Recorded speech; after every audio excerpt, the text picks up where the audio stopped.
स्वामी।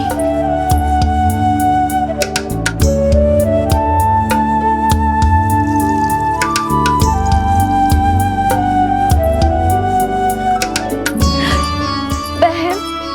दीदी,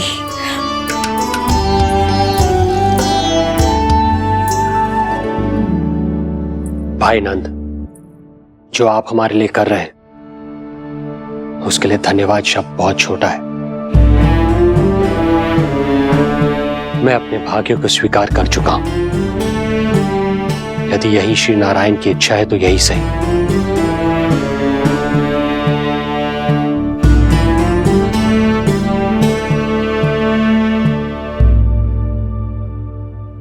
भाई नंद, इस समय मथुरा का वातावरण अनुकूल नहीं है, आपको जाना चाहिए। यशोदा भाभी भी चिंतित हो रही होंगी, उनसे कहिएगा हम यहां सुरक्षित हैं अभी तक।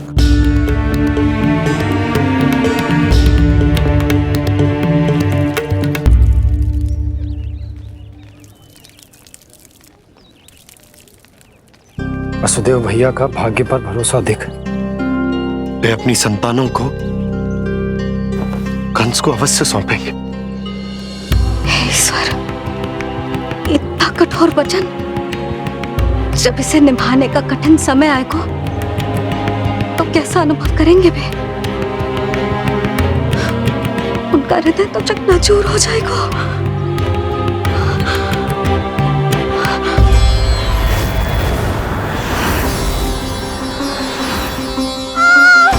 सब्र करो, सब ठीक हो जाएगा। रानी सब्र करो। देवकी, मैं महाराज शूरसेन का पुत्र वसुदेव आपको वचन देता हूं, अपनी 8 संतानों को जन्म देते ही स्वयं आपके सामने प्रस्तुत करूंगा।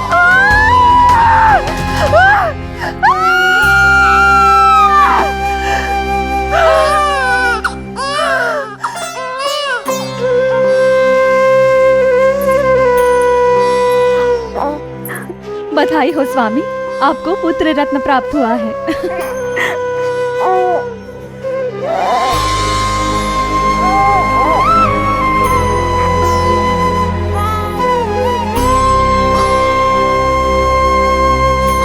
महाराज को पता चला तो क्या होगा?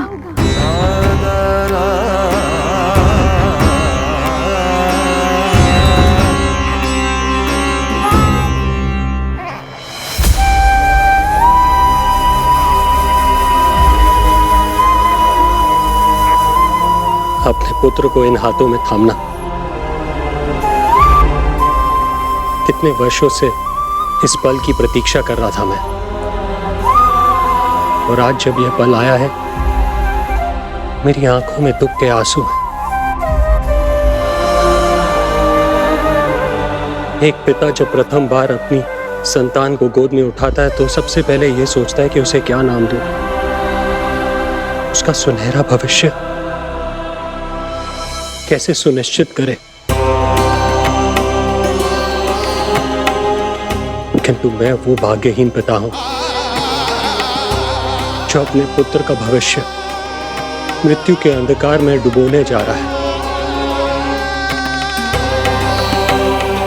मैं इसे नाम देकर क्या करूंगा?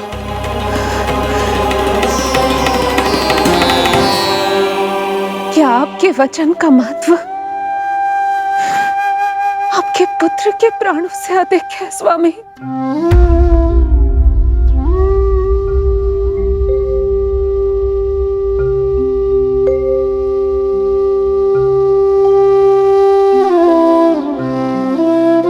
श्री नारायण का दूसरा नाम सत्य होता है देवकी। तुम ही कहो, मैं श्री नारायण से विमुख कैसे हो जाऊं? मुझे अपना वचन निभाना ही होगा। हृदय के टुकड़े टुकड़े क्यों ना हो जाए, मुझे इसे कंस तक ले जाना ही होगा।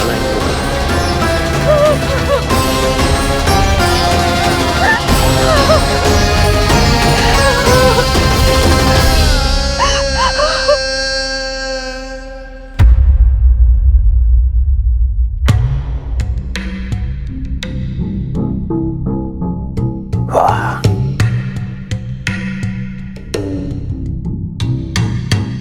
इतना स्वादिष्ट भोजन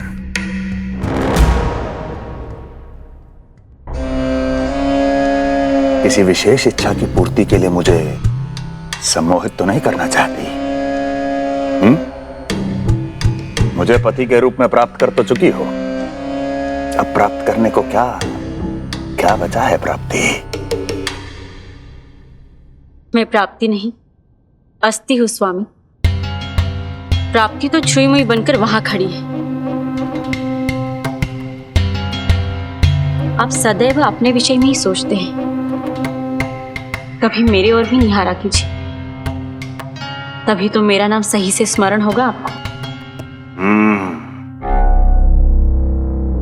मैं अपने विषय में ही सोचता हूं, तभी तो दसों दिशाओं में मेरे नाम का डंका बजता है, मेरे साम्राज्य का विस्तार होता है, तभी तो मेरा अस्तित्व है। अस्थि स्मरण रहे, तुम हो क्योंकि मैं हूं।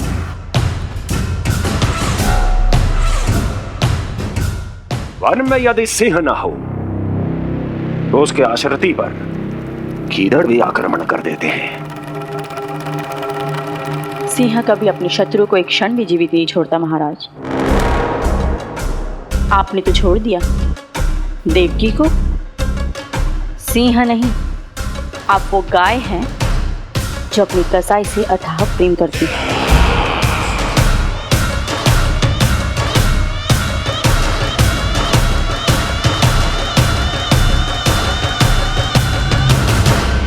सभी संतानों को जन्म लेते ही मेरे पास लेकर आएगा, ये वचन दिया है वसुदेव ने मुझे। तो फिर आया क्यों नहीं महाराज? प्रथम शिशु का जन्म तो हो चुका है।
पिछड़े कुल के यादव अपना वचन मिथ्या नहीं होने देते महाराज।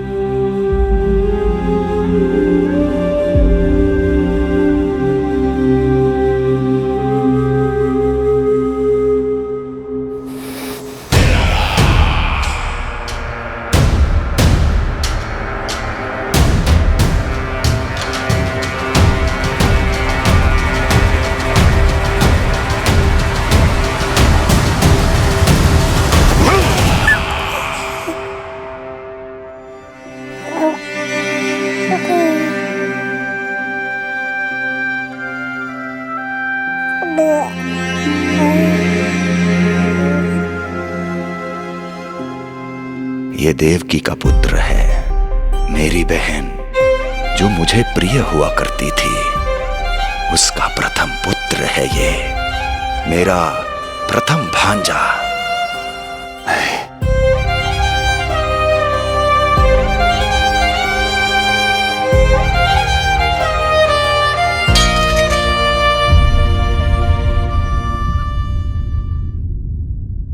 इसे वापस ले जाइए कुंवर जी।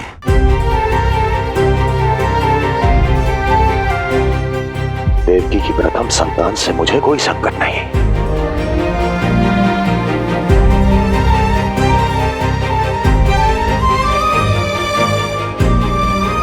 और आपको क्या लगता है कुंवर जी कि मैं कोई राक्षस हूं क्या?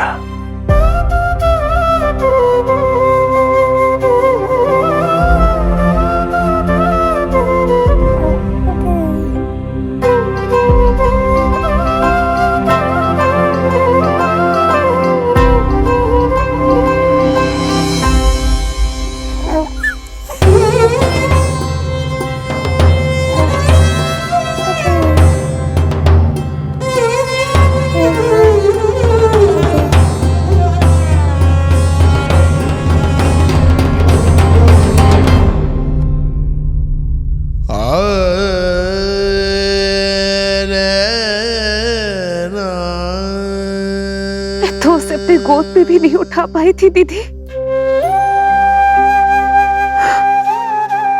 उसका वो सुकुमार मुख मेरी स्मृति से जा ही नहीं रहा। वो मधुर रुदन अभी तक मेरे कानों में गूंज रहा है। मैं तुम्हारी पीड़ा का अनुमान लगा सकती हूँ देवकी। मैंने उसे जन्म नहीं दिया था, फिर भी मेरे कान अभी तक उसके रुदन की ध्वनि सुन रहे हैं। क्योंकि ये अपनी माओ को पुकार रहा है। तुम्हारे भैया ने हमारे पुत्र को प्राणदान दे दिया है देवकी।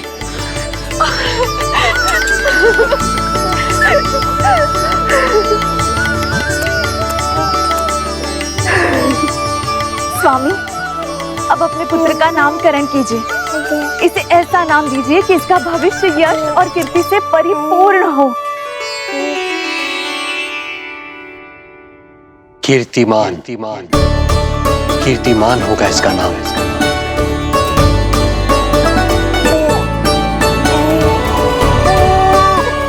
कीर्तिमान।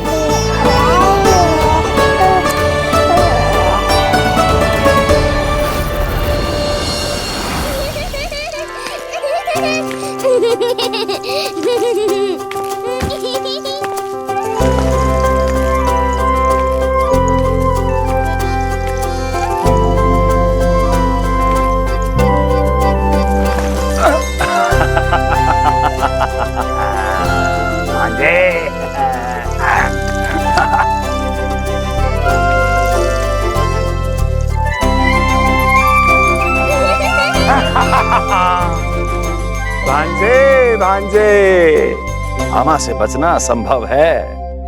मामा जी, आपकी भुजाओं में कितना बल है, मुझे पीड़ा हो रही है। मेरा दूसरा हाथ पकड़ लीजिए। तुझे पीड़ा हो रही है? ये ले।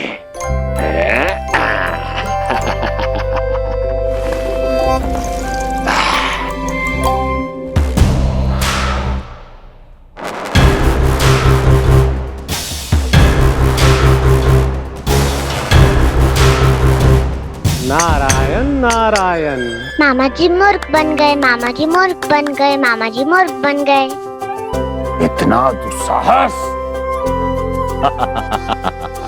जा खेल। अब मामा जो है देवर्षि के साथ मंत्रणा करेंगे। जा खेल। क्योंकि अत्यंत महत्वपूर्ण ना हो तो देवर्षि हमारे द्वार पर आने का कष्ट नहीं उठाएंगे। कहिए देवर्षि, कैसे आना हुआ?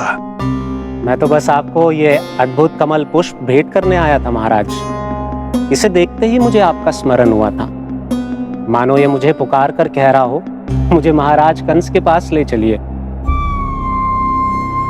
इसमें तो कुछ भी विशेष नहीं है देवर्षि। इसमें 8 पंखुड़ियां हैं महाराज, और 8वीं पंखुड़ी सबसे विशेष है। यदि विश्वास न हो तो आप स्वयं गिनकर देख लीजिए। आप मेरा उपहास कर रहे हैं देवर्षि। आप गिनिए तो सही महाराज। 1 2 3 4 5 6 7 8। क्या आप निश्चित रूप से कह सकते हैं कि यही 8वीं पंखुड़ी है? विचार कीजिए महाराज। क्या आप बिना किसी शंका के कह सकते हैं कि कौन सी पंखुड़ी पहली है और कौन सी आठवीं? क्या आप पूर्ण विश्वास के साथ कह सकते हैं कि कौन प्रथम है और कौन अंतिम? फिर चाहे वो पंखुड़ी हो या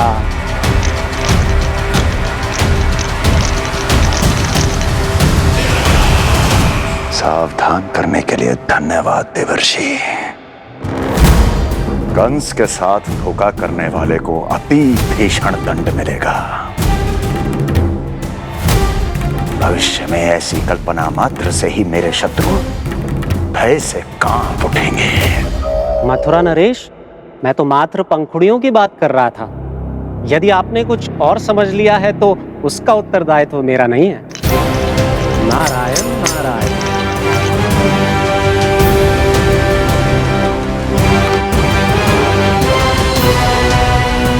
विचार कीजिए महाराज।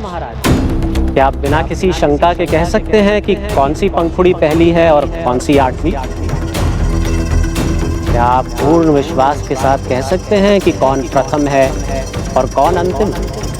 फिर चाहे वो पंखुड़ी हो या मामा जी मूर्ख बन गए, मामा जी मूर्ख बन गए, मामा जी मूर्ख बन गए, मामा जी मूर्ख बन गए।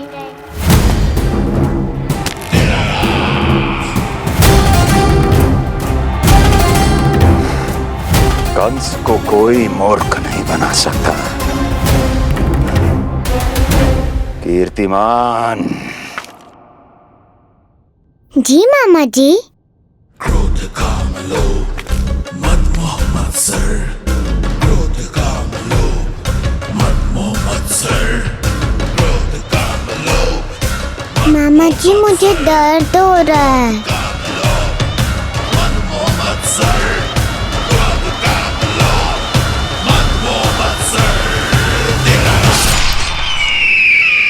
स्वामी, ये कीर्तिमान के लिए कैसा लग रहा है?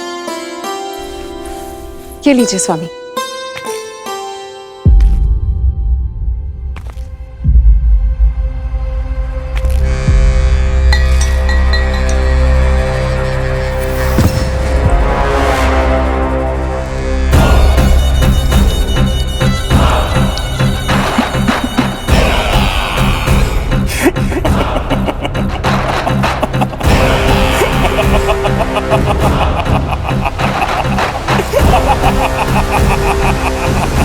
नेत्रों के सामने अपनी संतान की हत्या होते हुए देखना कितना पीड़ादायक रहा होगा ये दृश्य।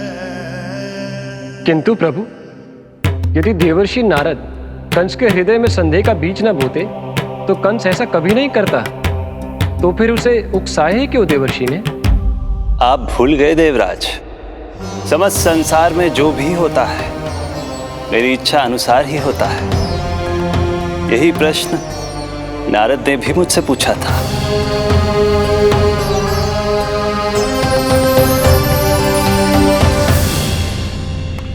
नारायण नारायण।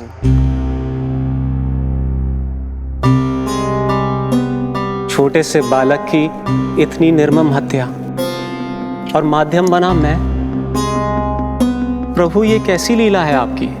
अभी तो देवकी की 5 और संतानों की हत्या होना शेष है नारद। अब से कंस शिशुओं के जन्म लेते ही उनकी हत्या कर देगा। यदि जन्म के तुरंत बाद ही मृत्यु होनी है तो जन्म का लाभ ही क्या है प्रभु? यही विधि का विधान है नारद। कीर्तिमान और शेष 5 बच्चे श्रापग्रस्त हैं। जन्म के कर्मों के अनुसार अल्पायु होना उनकी नियति है।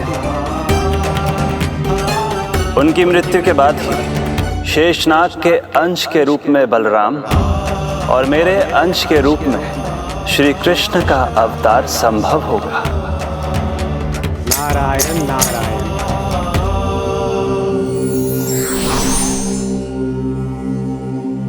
देवकी के पुत्र एक के बाद एक जन्म लेते रहे और उनकी हत्या कर कंस अपने पापों की संख्या में वृद्धि करता रहा। नहीं! मत मारो! मेरा पुत्र!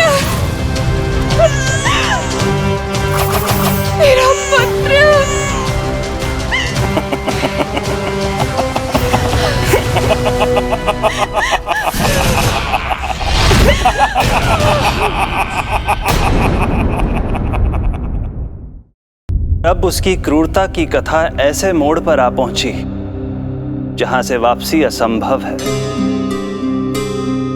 क्योंकि अभी अभी उसने देवकी के छठे पुत्र का वध कर दिया है।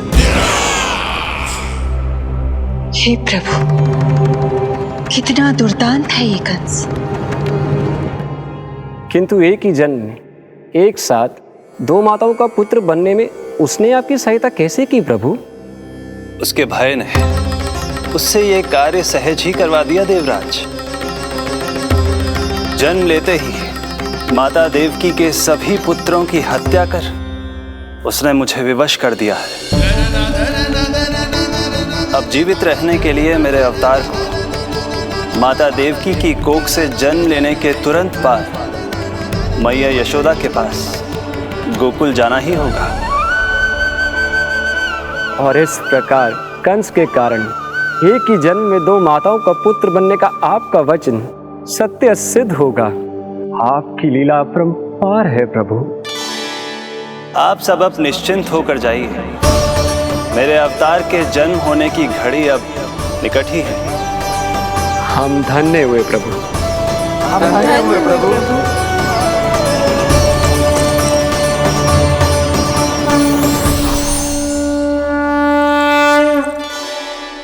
मुझे तो अभी से मैया यशोदा के साथ आपको खेलते हुए देखने की उत्सुकता हो रही है।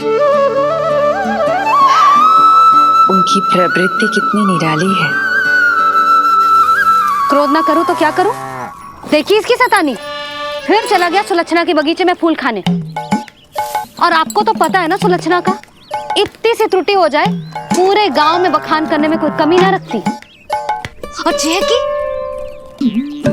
अरे जब ग्वालिनों को पता चलेगा तो क्या कहेंगी? यही ना कि जसोदा अपने बच्चे को खाना ना देती, भूखा रखे है। सुनो जी, मैं तो कहती हूँ अब ब्याह करा देते इसका। अब वो ही ध्यान रखेगी इसका। केवल पत्नी सुधार सकती है तुझे। तुम इसके बारे में बात कर रही हो कि मेरे बारे में? नहीं, वैसे सारे गोकुल वाले यही कहते हैं कि हमारे घर पर तुम्हारा ही राज चलता है। हे नारायण, ये परिहास की बात है क्या? मैं इतना दबा के रखती हूँ क्या आपको? यशोदा, हास की बात थी। रामू के कारण मुंह से निकल गई। तुझसे तो मैं बात ही ना करूंगी। कर अपने मन की।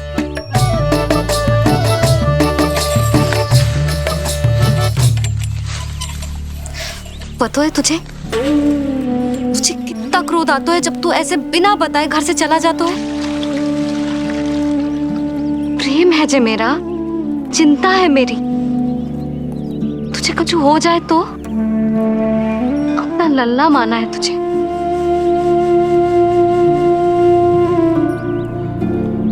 मेरे भाग्य में तो मां बनना लिखो ही ना है।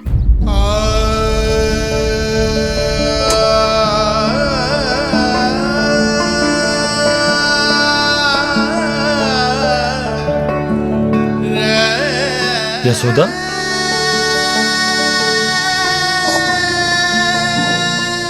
आपको पता है, जब मैं छोटी थी इसके जैसी चंचल थी। गांव वाले कहते थे एक बार बड़ी हो जाएगी अपने आप ठहराव आ जाएगा। ना आयो। फिर बड़े बूढ़े कहने लगे चिंता की कछु बात ना है, एक बार शादी हो जाएगी सब ठीक हो जाएगा। ना हुआ। फिर सबन ने कही एक बार बालक हो जाने दो, गोद भर जाएगी अपने आप परिपक्व हो जाएगी। पर गोद तो भरी ना मेरी। बालक तो हुआ ही ना। उस पर जब जे भी भाग जाता है तो मुझे रह रह के यही स्मरण होता है कि कमी मुझ में ही है। मैं ही किसी बात का ध्यान न रख पाती। संभव है यही कारण से नारायण ने बालक न दियो मुझे। यदि देते तो बहुत बुरी मैया बनती मैं। यशोदा, क्या होगा तुम्हें?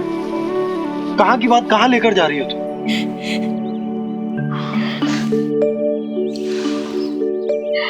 बालक अवश्य होगा हमें,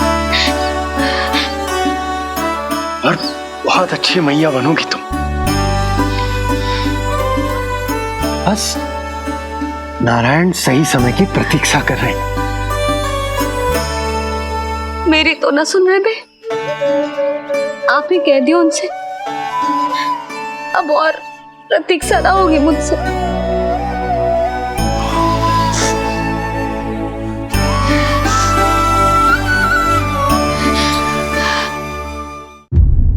प्रतीक्षा तो अब मुझसे भी नहीं हो रही मैया। तो फिर मैया की इच्छा पूरी कीजिए प्रभु। जिस क्षण की प्रतीक्षा मुझे इतने वर्षों से थी, बस अब वो निकट है। किंतु प्रभु, आपको तो माता देवकी का 8वां पुत्र बनकर जन्म लेना है, तो फिर 7वां पुत्र? धीरज रखिए, धीरज। आपको तो ज्ञात ही है, मेरे यहां देर है, अंधेर नहीं। मैं यहाँ तुम दोनों पर आश्रित हूँ यशोदा।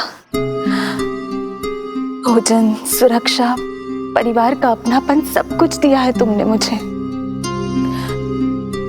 किंतु मेरा दुख मुझे एक क्षण भी चैन लेने नहीं देता। मेरे स्वामी और बहन देवकी कितने ही वर्षों से कंस की काल कोठरी में बंदी है। दिन रात नियति के शाप को सहन करने के अतिरिक्त और कोई उपाय नहीं है उनके पास। ऐसे में मैं सुख की सांस कैसे लूं? कीर्तिमान की हत्या के बाद मेरी सुरक्षा के लिए मेरे स्वामी ने मुझे यहाँ भिजवा दिया, चुपचाप। किंतु मेरा हृदय तो वही छूट गया यशोदा। इससे तो अच्छा होता कि मैं भी उसी कारागार में होती, मेरे स्वामी और बहन देवकी का दुख तो साझा कर पाती। अपनी 6 संतानों को कंस के हाथों मृत्यु के गोद में जाते देखा है उन्होंने। अब तो मुझे उस क्षण की कल्पना से भी डर लगने लगा है, जब देवकी अपने 7वें पुत्र को अपने गर्भ में धारण करेगी। भय से भविष्य नहीं टलता, होनी होकर ही रहती है। समय बीता और देवकी के गर्भ में 7वें पुत्र का आगमन हुआ। क्या इसका भी भविष्य वही होगा जिसके भाइयों का हुआ था? इस बंदी गृह की दीवारें, प्रत्येक ईंट, प्रत्येक पत्थर, यहां तक कि यहां की वायु भी उस कंस की बंदी है। अब तक तो उसे सूचना भी मिल चुकी होगी। वो निर्दयी, क्रूर प्रतीक्षा कर रहा होगा कि कब तुम्हें प्रसव हो और कब उसकी तलवार हमारे नन्हे शिशु, हमारी 7वीं संतान का रक्त पिए।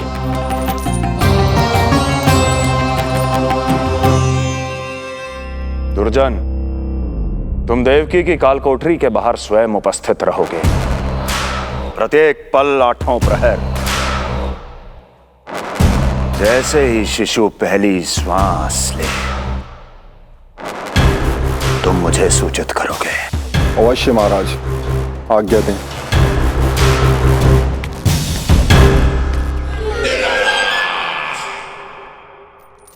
कुछ कीजिए स्वामी, कुछ कीजिए। मैं नहीं चाहती कि ये अपनी प्रथम श्वास